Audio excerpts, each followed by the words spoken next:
টিমের সাথে যুক্ত আছে তারা আপনাদেরই লোক, আপনার সাথেই ঘোরাফেরা করে। যে অশোক শাহ মারা গেছে সেও আমার খুব ঘনিষ্ঠ। 4 দিন আগেও সে আমার অফিসে এসেছিল এবং এই 2024-এর ইলেকশনে গৌণ সমাজকে এগিয়ে নিয়ে যাওয়ার জন্য তাদের আমাদের এই ইলেকশনে আমাদের সাথে থাকার জন্য যত রকম সাহায্য সেই অশোক শাহ আমাকে করিয়ে দিয়েছিল। এবং 4 দিন আগে তাদের একটি জায়গা প্রদান করা হয়েছিল, সেই জায়গায় লাইটের পোস্ট লাগিয়ে লাইট লাগিয়ে দিয়েছিল ভাটপাড়া পৌরসভা। সেই লাইটগুলো কোনো কারণে ঠিক মতন ফাংশনিং চালু হয়নি বলে আমার কাছে এসেছিল। আমি তার সঙ্গে কথা বললাম এবং ঘন্টা 4-এর মধ্যেই সেই লাইটগুলোকে রেকটিফাই করে করা হয়েছিল এবং সেখানে তারা একটা চেয়েছিল, টয়লেট করে দেওয়ার জন্য ভাটপাড়া পৌরসভাকে আবেদন জানিয়েছিল। আমি বলেছিলাম 1 মাসের মধ্যেই সেটা অবশ্যই করে দেওয়া যাবে। তো আমরা চেষ্টা করেছি তার সাথে, কিন্তু খুব দুঃখজনক যে সে আমাদের মধ্যে আজকে নেই। খুব অ্যাক্টিভ এবং খুব ভালো ছেলে ছিল, সংগঠক ছিল। যে নাম শোনা যাচ্ছে বা সিটি পুলিশ কমিশনার যার নাম বলছে সুজল হচ্ছে আকাশ প্রসাদের ভাই। সেই আকাশ প্রসাদও তো আপনার ঘনিষ্ঠ ছিল, বদলা পরিপ্রেক্ষিতে হ্যাঁ, কথা বলতে হবে। এটা তো ঠিকই বলেছেন আপনি। ঘনিষ্ঠ মানে সে আমার মায়ের পেটের ভাই নয়। ঘনিষ্ঠ যেই যার কথাই আপনি বলছেন, আকাশের কথা বলছেন। ঘনিষ্ঠ হচ্ছে রাজনৈতিক পরিবেশে অনেকেই ঘনিষ্ঠ। আজকে আমার কাছে অনেকেই আসে, অনেকের সাথেই আমার ঘনিষ্ঠতা আছে রাজনৈতিক সত্ত্বে। কালকে তার পেটের মধ্যে কি আছে, তার মাথার মধ্যে কি আছে, এটা আমার জানা সম্ভব নয়, ঠিক আছে। কিন্তু যতদূর জানি 2020-তে আকাশ মারা গেছিল, তারও খুন হয়েছিল।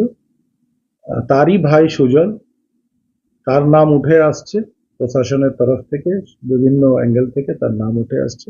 প্রশাসন সেটাকে নিশ্চয়ই খতিয়ে দেখবে। এবং ঘনিষ্ঠতা যদি দেখেন, এই ছেলেগুলো মুকুল মার্ডারের আগে পর্যন্ত তাদের লোকাল কোনো ক্রাইম রেকর্ড নেই।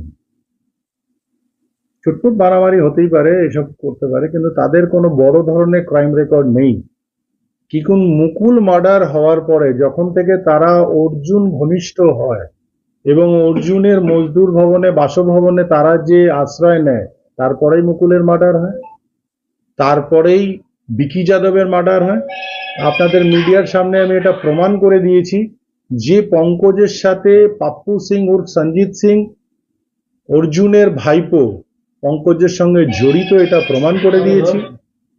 তাহলে সেই প্রমাণ করে দেওয়ার পরে এই ঘনিষ্ঠতার কোনো রকম কোনো কথা ওঠে না।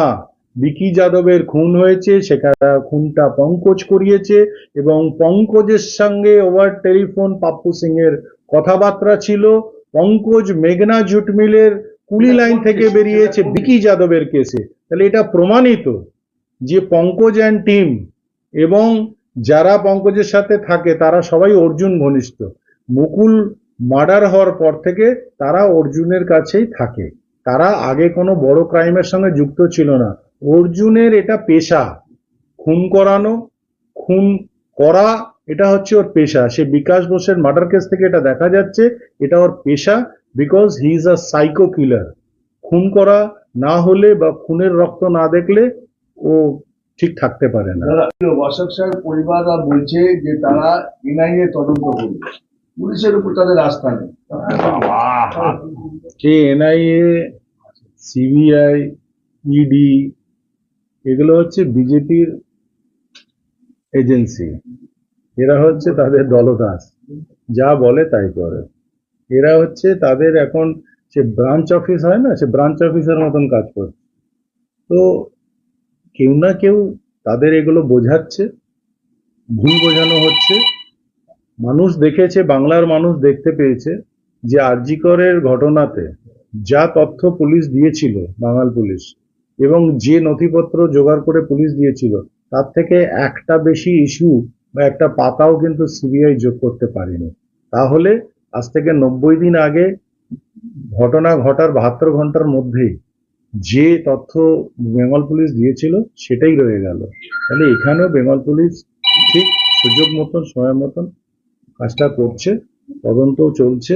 আমি এই মুহূর্তে কিছু বলবো না। খুব শিগগিরই আসামিরা ধরা নিশ্চয়ই পড়বে। কোথায় যাবে পালিয়ে? পরিবার অভিযোগ করছে যে যারা এই খুন করেছে, খুনের সাথে যুক্ত আছে, তারা আপনাদেরই লোক, আপনার সাথেই ঘোরাফেরা করে। যে অশোক শাহ মারা গেছে সেও আমার খুব ঘনিষ্ঠ। 4 দিন আগেও সে আমার অফিসে এসেছিল এবং এই 2024-এর ইলেকশনে গৌণ সমাজকে এগিয়ে নিয়ে যাওয়ার জন্য তাদের আমাদের এই ইলেকশনে আমাদের সাথে থাকার জন্য যত রকম সাহায্য সেই অশোক শাহ আমাকে করিয়ে দিয়েছিল এবং 4 দিন আগে তাদের একটি জায়গা প্রদান করা হয়েছিল। সেই জায়গায় লাইটের পোস্ট লাগিয়ে লাইট লাগিয়ে দিয়েছিল ভাটপাড়া পৌরসভা। সেই লাইটগুলো কোনো কারণে ঠিক মতন